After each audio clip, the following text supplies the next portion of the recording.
March 17, 1947, Philadelphia, Pennsylvania. The Pemberton Arms apartment building at 428 Chestnut Street. In apartment 3B on the third floor, Meredith Lucille Hartwell stood in the center of her living room, staring at the empty velvet-lined box on her vanity table where her grandmother's cameo brooch had rested just yesterday morning. The ivory carving of a lady's profile against a coral background set in gold filigree with the inscription on the back, "To Constance, with eternal devotion, Harold, June 4th, 1889. Her grandmother had worn that brooch on her wedding day 58 years ago and treasured it until her death in 1944. Meredith had inherited it along with the responsibility of preserving family history. Now the brooch was gone. Meredith Lucille Hartwell, 36 years old, cost accountant at the Midvale Steel Company, a woman who lived by spreadsheets and precision, wasn't the type to misplace valuable items. Her apartment was organized with military efficiency. Important jewelry stayed in the mahogany jewelry box on her vanity. Keys hung on the brass hook by the door. Important documents resided in the filing cabinet she'd purchased from an Army surplus sale. She kept meticulous household accounts in a ledger, tracking every penny of her $65 monthly salary. She planned her weekly menus on Sunday evenings. Women like Meredith didn't lose family heirlooms. She began a systematic search of the apartment. Methodically, the way she'd learned during the war when she'd worked inventory control for the Navy shipyard. First, the vanity table. She opened all 3 drawers, removed every item, laid everything on the bed, examined each piece. Nothing. Then the wardrobe, every shelf, every garment, every hat box on the top shelf. The nightstand beside her bed, the writing desk with all its compartments. She looked under the bed, behind the wardrobe, behind the vanity. The kitchen, every cupboard, every drawer. The bathroom, the hall closet. She checked the pockets of every dress, every coat, every cardigan. Looked in her handbag, her cosmetics case, her wallet. The brooch was nowhere. It had vanished, dissolved into thin air. Meredith sat down at her kitchen table and retrieved the notebook where she kept household records. She opened to a section she'd started 6 months ago, labeled Missing Items and Suspicious Occurrences. She'd begun this page after the first incident. The first entry read, __quote _2___. The second entry, __quote _3___. The third entry, __quote _4___. Meredith picked up her fountain pen and added a fourth entry in her precise Palmer method handwriting. __quote _5__. 4 times in 6 months. 4 service calls. 4 thefts. Always the same pattern. Always the same man. Vernon Theodore Aldrich, building superintendent for the Pemberton Arms. 43 years old, medium height, thin build, graying brown hair, unremarkable features. He'd worked at the Pemberton Arms for about 18 months, since returning from the war in September 1945. All the tenants knew and respected him. He was a model employee, didn't drink on the job, never used foul language, never hinted for tips. He arrived precisely when scheduled, completed work efficiently and competently, cleaned up after himself, said a polite quote 6 and left. The perfect working-class American.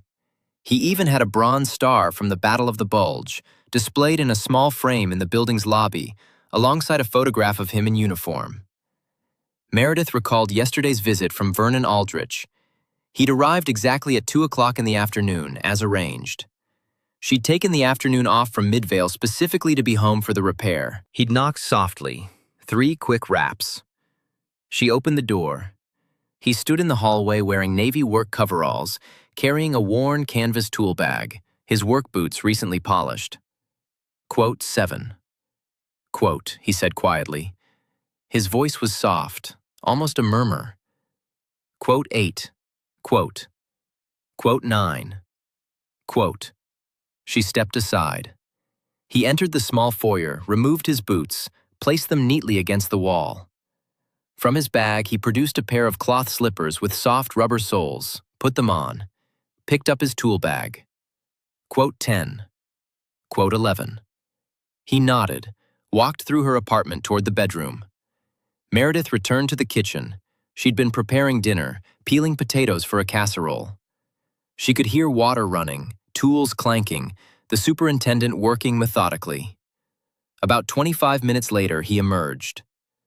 "All finished, Mrs. Hartwell. Would you mind checking to make sure it's working properly?" She checked. The faucet no longer dripped. Quality workmanship.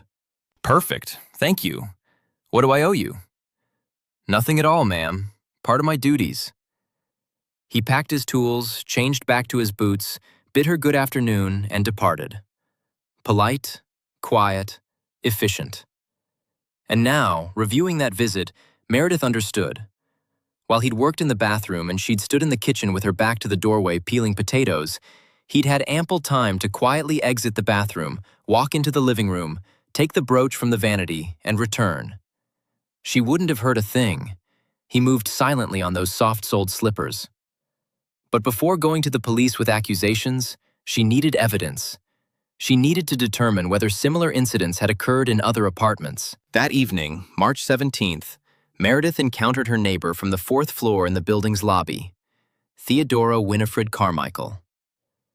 High school Latin and history teacher at William Penn High School, 51 years old, gray hair pinned in a victory roll, wire-rimmed spectacles, stern expression and penetrating gaze.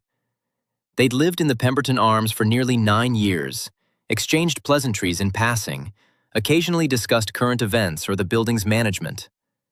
Meredith began carefully. Theodora's eyes narrowed behind her spectacles. Then her expression shifted to recognition. "Now that you mention it, yes. My mother's silver thimble disappeared about 2 months ago. I thought I'd simply misplaced it, but I searched thoroughly and never found it." Meredith felt her pulse quicken. "When exactly did you notice it missing?" "Let me think. It was early January. I'd been mending stockings the evening of January 6th, definitely had the thimble then. The next day I couldn't find it anywhere." "Did Mr. Aldrich come to your apartment around that time?" Theodora paused, thinking. "Why, yes. January 6th, in the afternoon. He came to repair a draft around my window frame. Why do you ask?" "Could we perhaps go to your apartment? I'd like to discuss something in detail." 10 minutes later, they sat in Theodora's tidy 4th-floor apartment, drinking coffee from delicate china cups. Meredith explained her theory, showed Theodora the entries in her notebook. Theodora listened intently, her teacher's mind organizing information. When Meredith finished, she stood abruptly. "Wait here a moment." She disappeared into her bedroom, returned carrying a small leather-bound diary. "I keep daily records. Let me check something." She flipped through pages. "Here, January 6th, 1947. Superintendent Aldrich repaired window at 2 p.m. Competent work. Made corned beef for dinner. January 7th. Cannot locate mother's silver thimble. Searched sewing basket, bedroom, living room. Most peculiar." She turned more pages. November 21st, 1946. Superintendent fixed radiator hissing. Quiet, efficient. November 22nd. $5 missing from household envelope and kitchen drawer. Certain I had 2 5s and 3 1s. Now only 1 5 and 3 1s. Thought perhaps I misremembered. Troubling. She looked at Meredith with dawning realization. Dear God, it's been happening to me too. "We should check with other tenants," Meredith said. Quietly, discreetly. "If this is what I think it is." "We need evidence," Theodora finished. "Multiple corroborated accounts. Otherwise, it's simply our word against a decorated war veteran's." Over the next 3 days, Meredith and Theodora conducted a careful investigation. They spoke privately with other tenants, asking subtle questions about missing items and service visits. By March 20th, they'd compiled devastating information. Mrs. Gladys Pemberton, 2nd floor. Missing, Ivory hairbrush set. Disappeared December 10th, 1946. One day after superintendent repaired kitchen cabinet hinge. Mr. Harold Westbrook, 3rd floor. Missing. Father's Masonic ring. Disappeared February 18th, 1947. One day after superintendent fixed squeaking bedroom door. Mrs. Constance Ridgway, 4th floor. Missing. $22 from cookie jar savings. Disappeared January 15th, 1947. One day after superintendent replaced bathroom light fixture. Miss Eleanor Whitfield, 5th floor. Missing. Silver letter opener.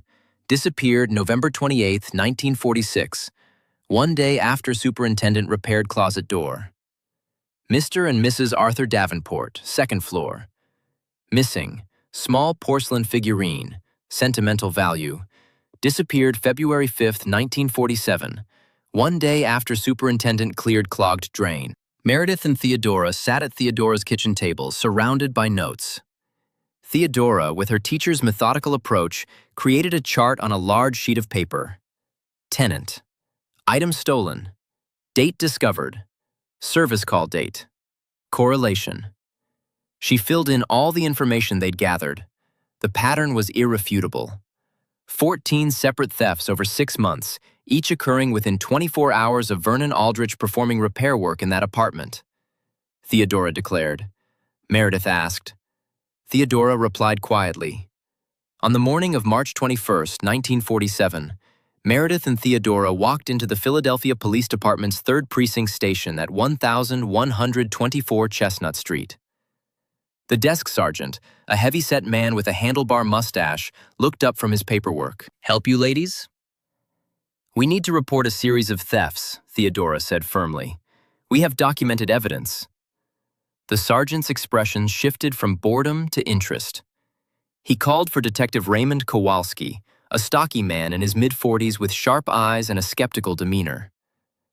Detective Kowalski led them to a small interview room, listened to their account, examined their documentation. His skepticism gradually transformed into focused attention. Quote, 43, quote, he admitted. Quote, 44, quote, 45, quote, Meredith said. Quote, 46, quote, 47, quote. Over the next week, Detective Kowalski conducted his investigation.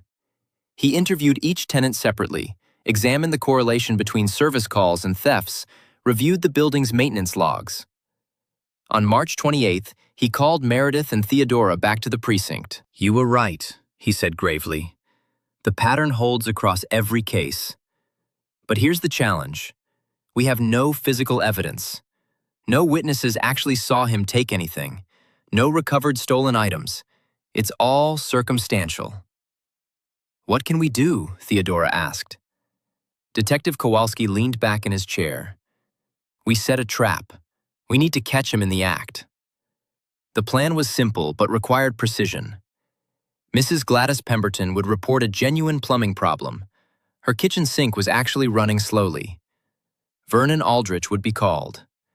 Detective Kowalski and another plainclothes officer would position themselves in Mrs. Pemberton's bedroom closet with the door slightly ajar, watching the living room where Mrs. Pemberton's most valuable visible item, a small jade figurine, sat prominently displayed on the mantelpiece. Mrs. Pemberton would go to the kitchen, ostensibly to give the superintendent privacy while he worked, but actually to ensure she was out of sight. April 2nd, 1947, 2 o'clock in the afternoon. Vernon Aldrich arrived at apartment 2C precisely on time, carrying his canvas tool bag, wearing his navy coveralls and soft-soled slippers. Mrs. Pemberton retreated to her bedroom, ostensibly to fold laundry, while maintaining a position where she could see the detectives hidden in her closet. Vernon went to work on the kitchen sink. From their hiding position, Detectives Kowalski and Morrison watched through the crack in the closet door. They could see into the living room and partially into the kitchen. They heard water running, the clank of tools, normal working sounds. Then, after about 15 minutes, the sounds stopped. A moment of silence. Then, soft footsteps on the carpet. Vernon Aldrich appeared in the living room doorway. He stood motionless for a moment, glancing toward the bedroom where Mrs. Pemberton was supposedly occupied. Then he moved toward the mantelpiece with deliberate, practiced steps. His right hand reached out, fingers closing around the jade figurine. He lifted it, examined it briefly, then slipped it into the deep pocket of his coveralls. Detective Kowalski and Morrison emerged from the closet. Quote, _55 ______. Vernon froze. His face went white. His mouth opened, but no sound emerged. His hand remained in his pocket, clutching the stolen figurine. Quote, _56 ____. Detective Kowalski commanded. Vernon complied, withdrawing his hand. The jade figurine was clearly visible in his palm. Quote, _57 ____. As Detective Kowalski produced handcuffs, Vernon's legs buckled. He sank onto Mrs. Pemberton's sofa, the figurine falling from his nerveless fingers onto the cushion beside him.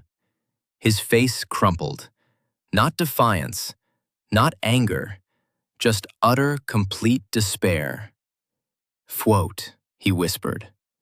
At the police station, Vernon Aldrich confessed to everything. Not just the thefts at the Pemberton Arms, but a pattern extending back nearly 2 years to other buildings where he'd worked before becoming superintendent. The detective taking his statement asked the obvious question. Why? You had steady employment, decent pay. Why steal these small items? They're valuable, sure, but not enough to make you rich. Why risk everything? Vernon sat with his head in his hands. When he finally spoke, his voice was barely audible. I don't know. I wish I knew. I'd see something small, something beautiful, and I'd get this compulsion, this feeling in my chest, tight, like I couldn't breathe unless I took it. I knew it was wrong. Every single time I knew. But I couldn't not do it. Afterward, I'd feel sick. I'd hate myself. I'd promise never again. Then, a few weeks would pass and the feeling would come back. When did this start? Vernon was silent for a long moment. Europe, Belgium, December 1944. The detective looked up sharply. The Battle of the Bulge? Yes. Over the following hours, Vernon told his story. Private Vernon Aldrich, 106th Infantry Division, caught in the German surprise offensive in the Ardennes forest. His unit had been surrounded, bombarded with artillery for days. He'd watched friends die. He'd been buried alive when a shell collapsed the foxhole he was sharing with 3 other men. They dug themselves out. 2 hours later, another shell killed all 3 of those men while Vernon was relieving himself 20 yards away. He'd been wounded, shrapnel in his left leg. He'd received a concussion from an explosion. He'd spent 2 weeks in a field hospital, then returned to combat. The Bronze Star came later, for helping evacuate wounded men while under fire. He'd returned to Philadelphia in August 1945, physically intact but psychologically shattered. The Veterans Administration Hospital had treated his leg wound. Nobody had treated what was happening in his mind. Quote, 66, quote, he said. Quote, 67, quote. Quote, 68, quote. Quote, 69, quote. Quote, 70, quote. Vernon gave the detective an address, a storage locker on Market Street. Detective Kowalski and 2 other officers went to the storage locker that evening. What they found stunned them. The small 10 by 10-foot locker contained 48 cardboard boxes, neatly stacked, each labeled with a date range in Vernon's precise handwriting. September to October 1945. November to December 1945. January to February 1946. And so on, up to March 1947. Inside each box, items were individually wrapped in newspaper, with a small tag attached to each. Date stolen. Address where stolen from. Brass bells. Silver thimbles. Pocket watches. Brooches. Figurines. Jewelry. letters, photographs, money in marked envelopes. The detectives began counting and cataloging. The preliminary count suggested well over 300 individual items. Some boxes contained a single valuable piece, others held multiple small objects taken during the same time period. The detectives stood in silence, looking at the evidence of nearly 2 years of compulsive theft.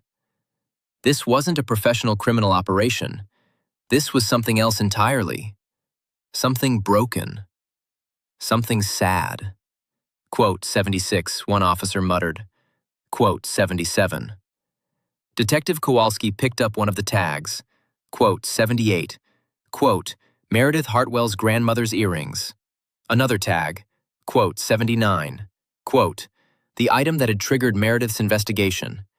Everything was there, meticulously documented, preserved. The case of Vernon Aldrich became headline news in the Philadelphia Inquirer. War hero arrested as compulsive thief, hundreds of items recovered. The story spread to other newspapers. The Evening Bulletin ran an editorial titled, The Hidden Wounds of War. Public opinion divided sharply.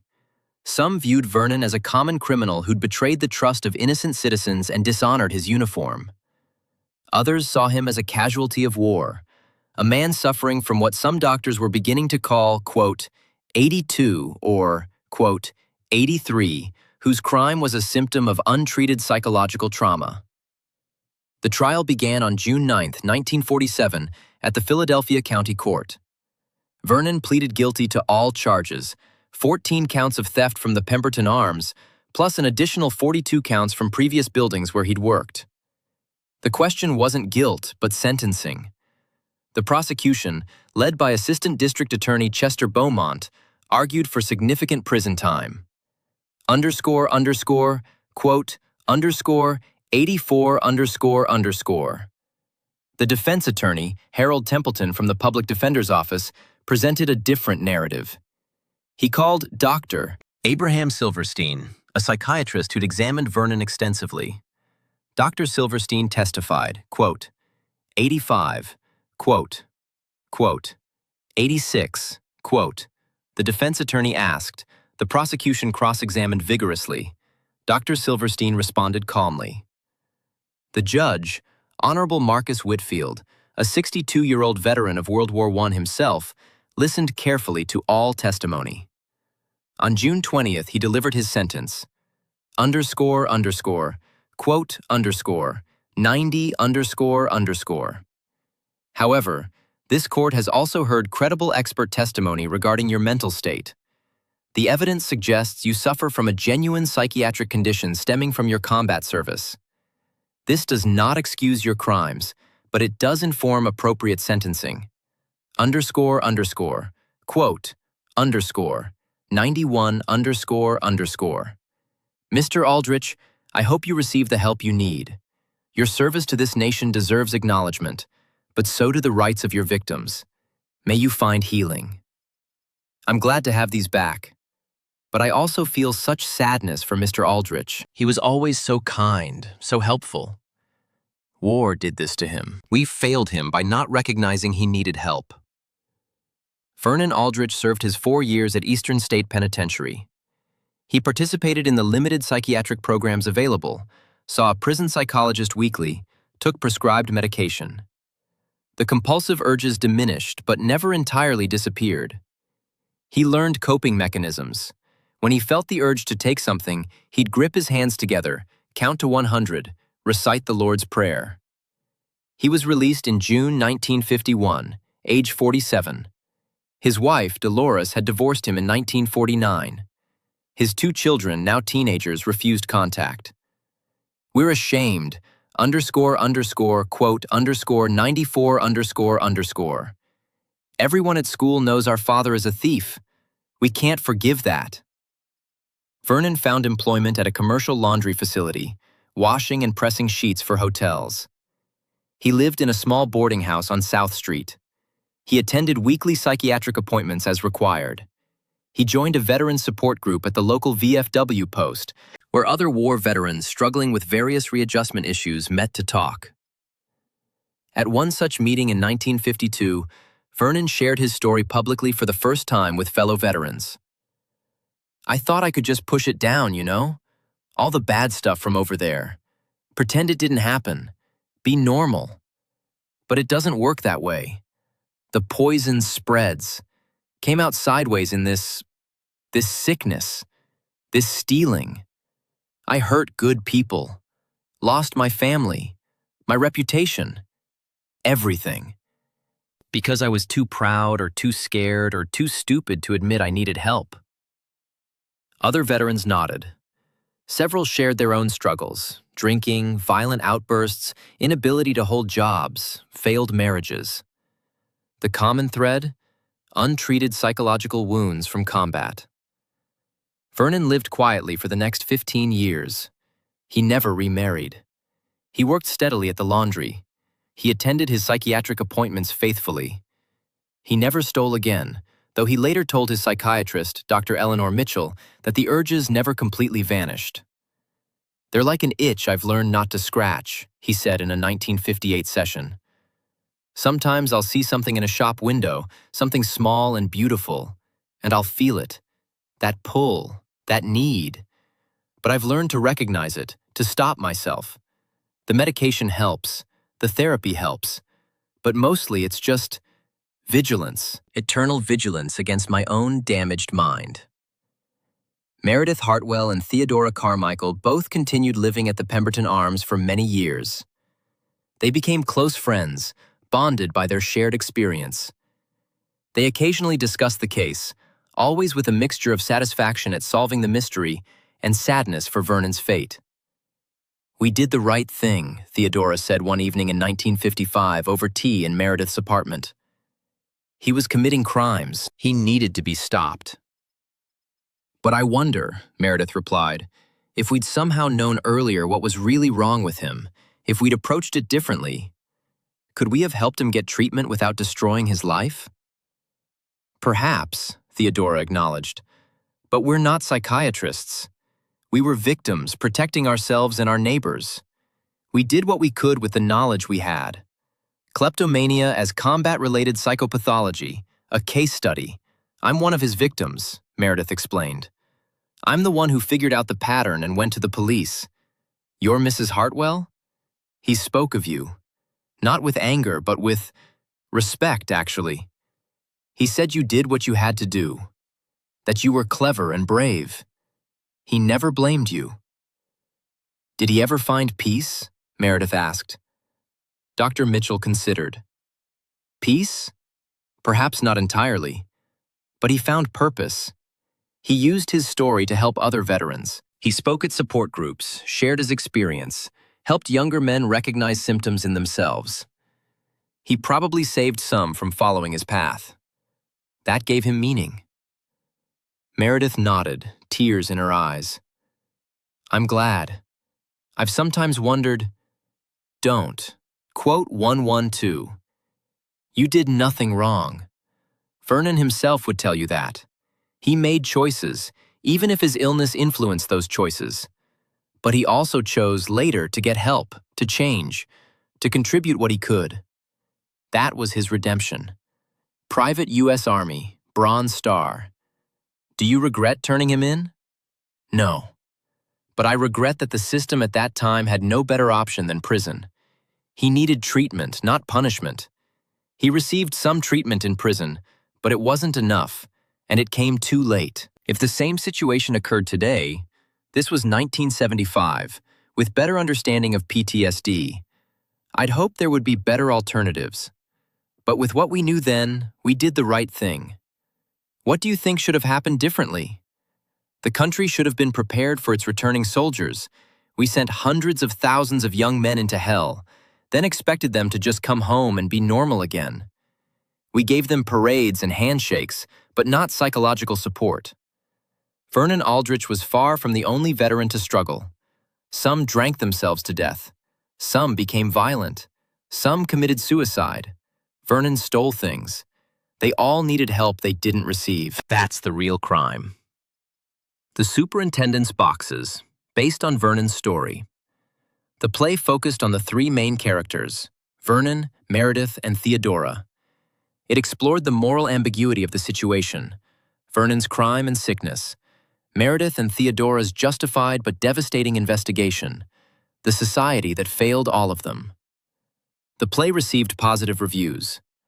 The Philadelphia Inquirer's theater critic wrote, "DeWitt has crafted a powerful meditation on justice, mercy, and the hidden costs of war. All three central characters are portrayed with empathy and complexity. We understand Vernon's compulsion even as we recognize its criminality. We admire Meredith and Theodora's detective work even as we mourn what it cost Vernon. There are no villains here, only human beings trying to navigate impossible circumstances." Veterans organizations embrace the play. The VFW arranged special performances for veterans and their families, followed by discussions about PTSD and the importance of seeking help. Several veterans spoke about their own struggles, not with kleptomania specifically, but with other manifestations of combat trauma. The play became part of the conversation about mental health in the military community. In 2021, a graduate student at the University of Pennsylvania wrote her master's thesis on the Aldrich case, examining it through the lens of disability studies and the criminalization of mental illness. Her thesis argued that Vernon Aldrich represented a broader failure of American society to recognize and accommodate psychiatric disabilities, particularly those arising from military service. The thesis received academic attention and was later published as a journal article. Today, if you visit the Philadelphia History Museum, there's a small exhibit on post-World War II Philadelphia that includes a section on veterans' readjustment challenges. Among the artifacts is a photograph of Vernon Aldrich in his Army uniform, his Bronze Star citation, a newspaper clipping about his arrest, and a copy of the chart Theodora Carmichael created showing the correlation between his service calls and the thefts. The placard reads, "Vernon Theodore Aldrich, 1904 to 1966. Soldier, superintendent, thief, victim." This case illustrates the complex challenges faced by combat veterans returning to civilian life. Aldrich's compulsive theft stemmed from untreated combat trauma, raising questions about society's responsibility to care for those who serve. His story contributed to growing awareness of what we now call post-traumatic stress disorder. The legacy of Vernon Aldrich, Meredith Hartwell, and Theodora Carmichael extends beyond their individual lives. Their story represents a moment when American society began, however imperfectly, to grapple with the invisible wounds of war. It's a reminder that combat doesn't end when soldiers come home. It echoes through years and decades, affecting not just veterans, but their families, their communities, their society. Vernon's meticulously maintained boxes of stolen items, his compulsion to not just steal but to preserve and document, revealed a mind desperately trying to impose order on internal chaos. Each tagged item represented a moment when he felt briefly in control, briefly powerful, briefly able to determine outcomes in a world where he'd learned that death and survival were random and meaningless. Meredith and Theodora's patient investigation demonstrated that ordinary citizens, armed with careful observation and systematic thinking, could solve crimes that baffled authorities. But their story also raises uncomfortable questions. What is our responsibility when we discover that someone we might have helped is instead arrested and imprisoned? They had no way to know Vernon's condition, no obligation to diagnose or treat him. Yet, the question lingers. The story resonates differently across generations. Those who lived through World War II often focused on Vernon's betrayal. He'd worn the uniform, earned decorations, then dishonored that service through theft. Later generations, with greater understanding of PTSD, tend toward compassion. He was sick, he needed help, the system failed him. Both perspectives contain truth. What's certain is that Vernon Theodore Aldrich paid dearly for his sickness. He lost his marriage, his children, his reputation, 4 years of freedom, and the chance at a normal life. He spent his final 15 years alone, working a menial job, attending endless therapy appointments, fighting daily battles against his own damaged mind. He helped other veterans face their demons, sharing his story as a warning and a lesson. That was his penance and his redemption. Meredith Hartwell and Theodora Carmichael also paid a price, though smaller. They lived with the knowledge that their successful investigation had destroyed a man's life. They rationalized it, correctly, as necessary to protect the community. But both women, in their later years, expressed to friends and family a lingering sadness about how events had unfolded. The victims got their possessions back, but many felt no satisfaction. Mrs. Gladys Pemberton reportedly said, upon receiving her returned ivory hairbrush set, "I'm glad to have these, but I'd rather have never lost them in the first place. And I'd rather Mr. Aldrich had gotten the help he needed before it came to this. Theoretically, actually." Many veterans still struggle to access care. Wait times for VA psychiatric appointments can be months long. Stigma persists, particularly around conditions that manifest in criminal behavior. The promise of comprehensive veteran care remains partially unfulfilled. Vernon Aldrich's story serves as a reminder of what happens when that promise fails. His 48 boxes of stolen items, each piece carefully wrapped and tagged, stand as a monument to untreated trauma. His 4 years in prison represent society's inadequate response to a medical problem. His lonely death represents the ultimate cost of untreated combat-related mental illness. But the story also demonstrates resilience, redemption, and the possibility of change. Vernon, after his release, never stole again. He fought his compulsions daily and won. He helped other veterans. He maintained his dignity despite having lost almost everything else. He proved that even profound psychological damage doesn't have to be a death sentence. With proper treatment, support, and personal determination, recovery is possible. Meredith and Theodora's friendship, forged through their shared investigation, lasted the rest of their lives. They demonstrated that careful observation, systematic thinking, and courage to act on evidence can make a difference. They also showed compassion in their later reflections, recognizing the complexity of Vernon's situation even while maintaining that their actions had been necessary. The case reminds us that justice is rarely simple or satisfying. Sometimes there are no clear heroes or villains, only people doing their best in difficult circumstances, sometimes succeeding, sometimes failing, always human. As Philadelphia continues to change, old buildings demolished, new ones rising, generations passing, the story of the superintendent, the engineer, and the teacher endures. It's told in classrooms and veterans' halls, written about in academic journals and historical societies, dramatized on stage and discussed in therapy groups. The physical evidence is scattered. Vernon's uniform and Bronze Star in a VA archive. Meredith's ledgers and Theodora's diary in the Historical Society. Newspaper clippings in library microfiche. Court records in dusty file boxes. The people are gone. Vernon dead since 1966, Meredith since 1982, Theodora since 1987. But the story lives, and as long as it lives, it teaches. About war's true costs, about mental illness, about crime and punishment, about evidence and investigation, about compassion and judgment, about how ordinary people navigate extraordinary moral dilemmas.